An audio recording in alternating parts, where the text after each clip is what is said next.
আসসালামু আলাইকুম দর্শক, মাস্টার জিটি এই চ্যানেলে আপনাদের সবাইকে স্বাগতম। আজকে আমরা আলোচনা করব চাকরির পরীক্ষার প্রস্তুতির জন্য অত্যন্ত গুরুত্বপূর্ণ কিছু বহুনির্বাচনী প্রশ্ন। এটা হচ্ছে প্রথম পর্ব। এরপরে ভিডিও আসবে এমসিকিউ নিয়ে। আপনারা যারা চাকরির পরীক্ষার প্রস্তুতি নিচ্ছেন বা প্রস্তুতি নিতে চাচ্ছেন, যেমন সমাজসেবা, স্বাস্থ্য অধিদপ্তর এবং বিভিন্ন প্রতিযোগিতামূলক পরীক্ষার জন্য প্রস্তুতি নিচ্ছেন, তাদের জন্য এই ভিডিওটি খুবই সহায়ক হবে। চলুন কথা না বাড়িয়ে মেইন ভিডিওটি শুরু করা যাক। প্রশ্ন ১, যুক্তরাষ্ট্রের প্রতিরক্ষা বিভাগের সদর দপ্তর অবস্থিত, অর্থাৎ কোথায় অবস্থিত? অপশন: ক কেপটাউনে, খ কলম্বিয়ায়, গ পেন্টাগনে, ঘ নিউ ইয়র্কে। তাহলে সঠিক উত্তর আমার সঠিক উত্তরটি মনে হচ্ছে পেন্টাগনে। দেখি সঠিক উত্তর কি দাঁড়ায়। এখানে সঠিক উত্তর পেন্টাগনে। আমার উত্তরটি সঠিক হয়েছে। এটির ব্যাখ্যা সহ দেওয়া আছে, দেখি ব্যাখ্যা। সহজ ব্যাখ্যা: যুক্তরাষ্ট্রের প্রতিরক্ষা মন্ত্রণালয় বা ডিফেন্স ডিপার্টমেন্টের প্রধান কার্যালয় বা সদর দপ্তর হল পেন্টাগন, যা দেশটির রাজধানী ওয়াশিংটনে অবস্থিত। এখন আমরা পরবর্তী কোশ্চেনে চলে যাব। ২ নম্বর কোশ্চেন: যুক্তরাষ্ট্র, ইসরায়েল এবং ভারত নিয়ে একটি জোট গঠনের প্রস্তাব কে দিয়েছে? অপশনগুলো দেখি। ক ডিপি ধর, খ পি.এন. হাসকার, গ ব্রজেশ মিশ্র, ঘ বাজপেয়ী। তো সঠিক উত্তরটি আমার মনে হচ্ছে বাজপেয়ী হবে। দেখি সঠিক উত্তর হচ্ছে বাজপেয়ী। সঠিক উত্তর হচ্ছে বাজপেয়ী। এর ব্যাখ্যা, সহজ ব্যাখ্যা: যুক্তরাষ্ট্র, ইসরায়েল ও ভারতকে নিয়ে একটি বিশেষ কৌশলগত জোট বা মৈত্রী গঠনের প্রস্তাব দিয়েছিলেন ভারতের সাবেক প্রধানমন্ত্রী অটল বিহারী বাজপেয়ী। ভারতের সাবেক প্রধানমন্ত্রী অটল বিহারী বাজপেয়ী ছিলেন ভারতের সাবেক প্রধানমন্ত্রী। পরবর্তী কোশ্চেনে চলে যাই। আন্তর্জাতিক অর্থ তহবিল কবে থেকে তার কার্যক্রম শুরু করে? অপশনগুলো দেখি। ক ১৯৪৫ সাল, খ ১৯৪৬ সাল থেকে, গ ১৯৪৯ সাল থেকে, ঘ ১৯৫০ সাল থেকে। কবে থেকে? এখানে আমার মনে হচ্ছে ১৯৪৫ সালটি রাইট হবে। দেখি উত্তর ১৯৪৫ সাল। ব্যাখ্যা: আন্তর্জাতিক মুদ্রা তহবিল বা আইএমএফ ১৯৪৫ সাল থেকেই আনুষ্ঠানিকভাবে তাদের বিভিন্ন আর্থিক কার্যক্রম শুরু করেছিল। কোন দেশটি অতীতে কোনো দেশের উপনিবেশ ছিল না? কোন দেশটি? অপশনগুলো: ক মিয়ানমার,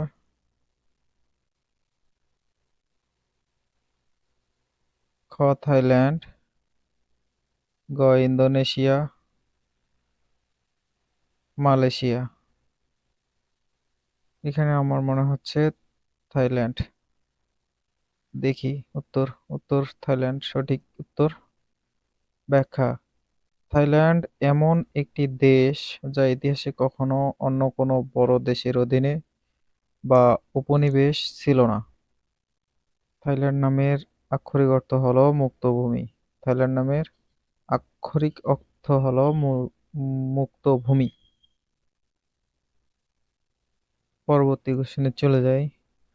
পূর্ব জার্মানির অবলুপ্তি ঘোষিত হয় কত সালে? পূর্ব জার্মানি অবলুপ্তি ঘোষিত হয় কত সালে?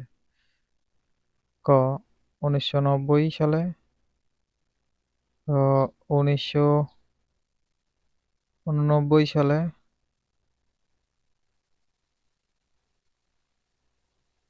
গ 1991 সালে। ঘ 1988 সালে। এখানে আমার মনে হচ্ছে সঠিক উত্তর হচ্ছে 1990 সালে। দেখি সঠিক উত্তর কোনটি। সঠিক উত্তর 1990 সালে। উত্তরটি সঠিক। এখানে ব্যাখ্যা দেওয়া আছে, 1989 সালের 9 নভেম্বর বিখ্যাত বার্লিন প্রাচীর ভেঙে ফেলা হয় এবং 1990 সালের 3রা অক্টোবর পূর্ব ও পশ্চিম জার্মানি একত্রিত হয়, যার ফলে পূর্ব জার্মানির আলাদা অস্তিত্ব বিলুপ্ত হয়ে যায়। পরবর্তী কোশ্চেন, কোন দেশকে বলা হয় পঞ্চম ড্রাগন? কোন দেশকে বলা হয় পঞ্চম ড্রাগন? অপশনগুলো দাও।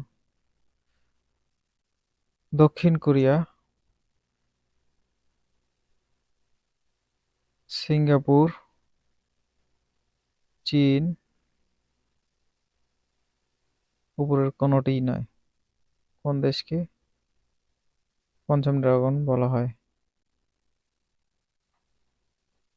পঞ্চম ড্রাগন এখানে অপশন, এখানে দক্ষিণ কোরিয়া, সিঙ্গাপুর, চীন। এর সঠিক উত্তর হচ্ছে উপরের কোনটি নয়। সঠিক উত্তর হবে ভুটান। আচ্ছা, পঞ্চম ড্রাগন বলা হয় ভুটানকে। দেখি ব্যাখ্যা।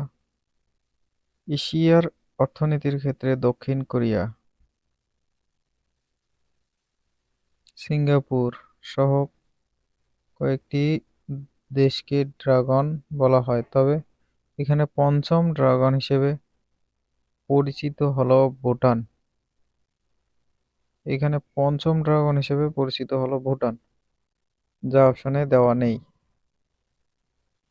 এজন্যই উপরের কোনটি নয়, এটি হচ্ছে সঠিক উত্তর।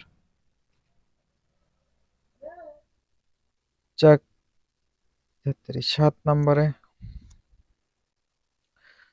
7 নম্বর প্রশ্ন হচ্ছে, ভারতের শাসনভার ইংল্যান্ডের রানী ও পার্লামেন্টের হাতে অর্পিত হয় কি হবে, কত সালে? আচ্ছা, ক নম্বর অপশনে হচ্ছে 1758 সালে, 1858 সালে, 1792 সালে, 1862 সালে। কত সালে?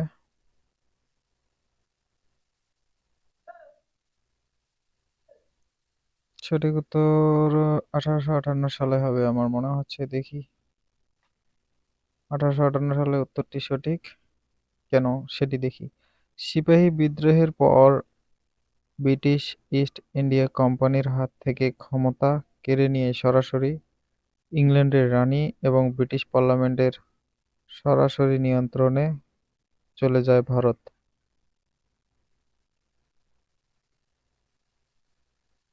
পরবর্তী কোশ্চেন, এএফপি কোন দেশের সংবাদ সংস্থা?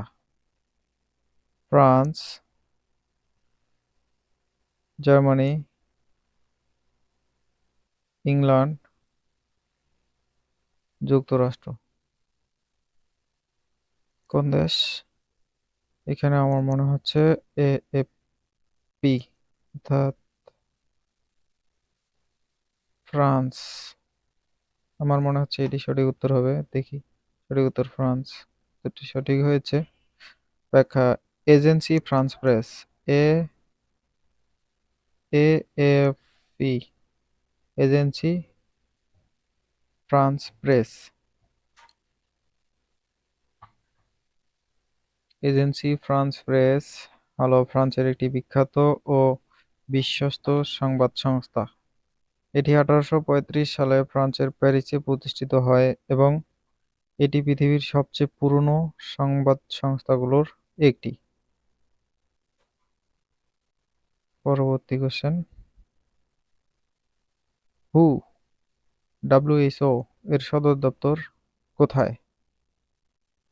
ডব্লিউএইচও এর সদর দপ্তর কোথায়? ক. Italy, Geneva, Tokyo, Moscow. কোথায়? জাপানের টোকিও, ইতালি, জেনেভা, মরক্কো। জেনেভাতেই হবে। দেখি উত্তরটি। হ্যাঁ, জেনেভা সঠিক উত্তর। বিশ্ব স্বাস্থ্য সংস্থা ডব্লিউএইচও এর প্রধান কার্যালয় সুইজারল্যান্ডের জেনেভা শহরে অবস্থিত। এটি 1948 সালের 7 এপ্রিল প্রতিষ্ঠিত হয়েছিল। পরবর্তী কোশ্চেন। যেসব নিউক্লিয়াসের নিউট্রন সংখ্যা সমান কিন্তু ভর সংখ্যা সমান নয় তাদের বলা হয় কি বলা হয় তাদের? আইসোটোপ? না। আইসোমার? আইসোটোন? আইসোবার? এখানে সম্ভবত এটিকে আইসোটোন বলা হয়। দেখি। আইসোটোন উত্তরটি সঠিক। গ number.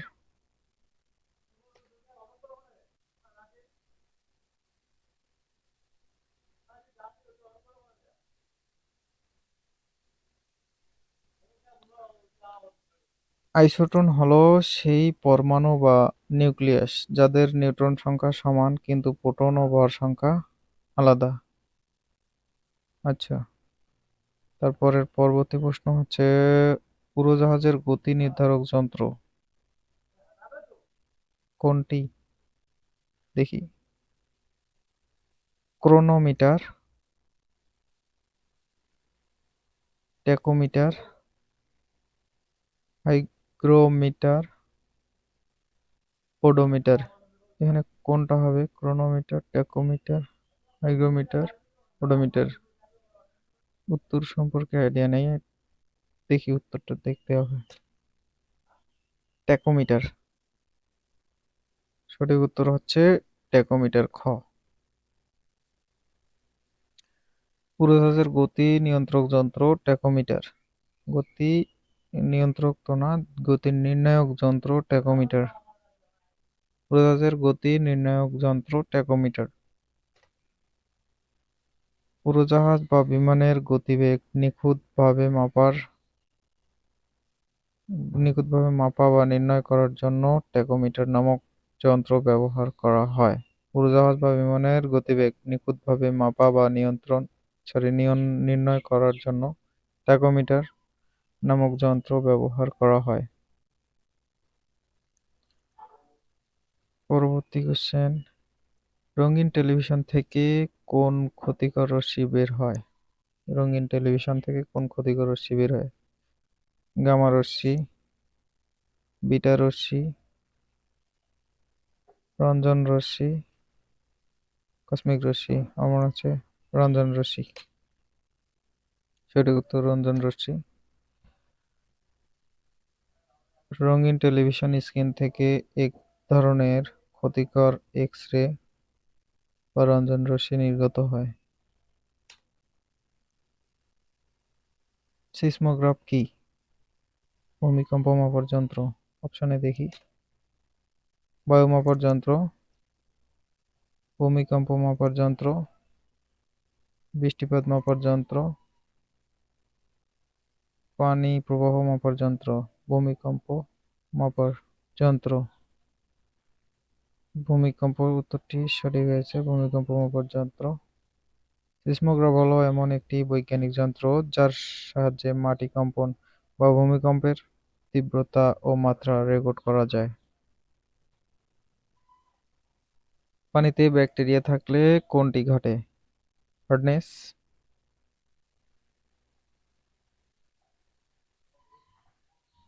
Alkalinity, অ্যালকানিটি, disease, disease, disease, আচ্ছা, ব্যাড টেস্ট। এখানে ডিজিজ অর্থাৎ রোগ হয়। উত্তর সঠিক হবে ডিজিজ। উত্তরটি সঠিক হয়েছে ডিজিজ। দূষিত পানিতে ক্ষতিকর ব্যাকটেরিয়া থাকলে মানুষের শরীরে কলেরা, আমাশয়, টাইফয়েড, ডায়রিয়ার মতো বিভিন্ন মারাত্মক রোগ ছড়ায়। ডিজিজ অর্থাৎ হচ্ছে রোগ।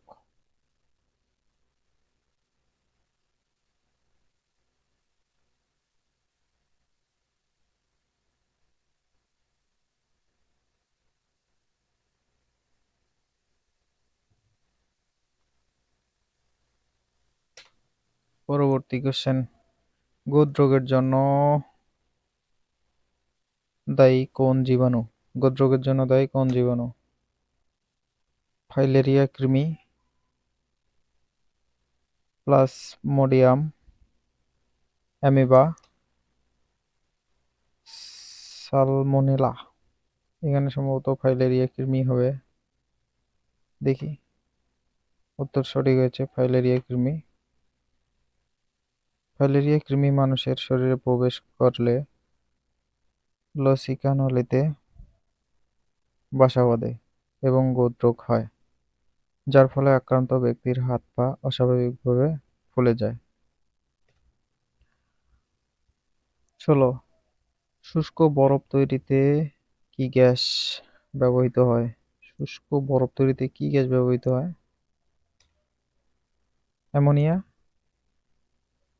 Carbon dioxide, oxygen, nitrogen. No idea, উত্তর দেখতে হবে। সঠিক উত্তর হচ্ছে কার্বন ডাই অক্সাইড। সঠিক উত্তর হচ্ছে carbon die oxide. Carbon die oxide শুষ্ক বরফ তৈরিতে ব্যবহৃত হয়। ব্যাখ্যা, সাধারণ বরফ পানি দিয়ে তৈরি হলেও কঠিন বা শুষ্ক বরফ তৈরি করতে মূলত অতিরিক্ত ঠান্ডা করা কার্বন ডাই অক্সাইড গ্যাস ব্যবহার করা হয়। দেহের সবচেয়ে কঠিন অংশের নাম কি? হিউমেরাস, ফিমার, এনামেল, রেডিও আলনা।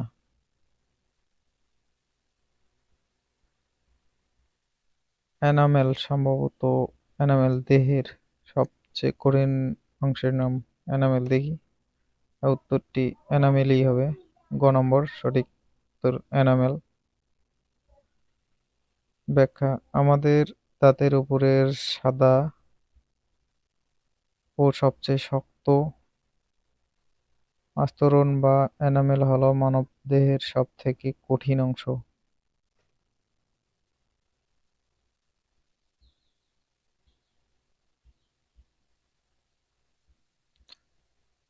কাদুনচে গ্যাসের অপর নাম কি? Chloropicrin, phosgene gas, nitrogen gas, methane gas. জানি না কোনটি হবে। কাঁদুনে গ্যাসের অপর নাম কি? উত্তরটি দেখি, ক্লোরোপিক্রিন। ক্লোরোপিক্রিন হচ্ছে কাদুনচে গ্যাসের অর্থাৎ কাদানি গ্যাসের অপর নাম। সহজ ব্যাখ্যা, ক্লোরোপিক্রিন হলো তেল জাতীয় এক ধরনের রাসায়নিক পদার্থ যাকে মূলত কাঁদানে গ্যাস বলা হয়। আচ্ছা, ফল পাকানোর জন্য দায়ী কি? Ethylene, lycopene, propene, methylene. এখানে সম্ভবত ইথিলিনটাই সঠিক হবে। দেখি, সঠিক হয়েছে ইথিলিন। ধন্যবাদ। ভিডিওটি ভালো লাগলে পরবর্তী ভিডিওগুলো সবার আগে পেতে চ্যানেলটি সাবস্ক্রাইব করে বেল আইকনটি বাজিয়ে দিন। একটা কথা মনে রাখবেন, পরবর্তী পর্ব বা পরবর্তী ভিডিওগুলো পেতে হলে অবশ্যই আমার চ্যানেলটি সাবস্ক্রাইব করতে হবে এবং বেল আইকনটি বাজিয়ে দিতে হবে। আর আপনারা যারা বিভিন্ন পরীক্ষার প্রস্তুতি নিচ্ছেন, যেমন সমাজসেবা, স্বাস্থ্য অধিদপ্তর, প্রাইমারি বা বিভিন্ন প্রতিযোগিতামূলক পরীক্ষার প্রস্তুতি নিতে চাচ্ছেন, তাদের জন্য আমার ভিডিওগুলো খুব সহায়ক হবে। এবং আপনারা যদি চান তাহলে আমি প্রতিনিয়ত রাত ৯টা অথবা ১০টার সময়ে চাকরির পরীক্ষার প্রস্তুতিমূলক ভিডিও বা কুইজ লাইভ করতে পারি, যেখানে আপনারা সরাসরি অংশগ্রহণ করে উত্তর দিতে পারবেন। এই ধরনের সুযোগ সুবিধা চাইলে অবশ্যই কমেন্টে আমাকে জানিয়ে দেবেন।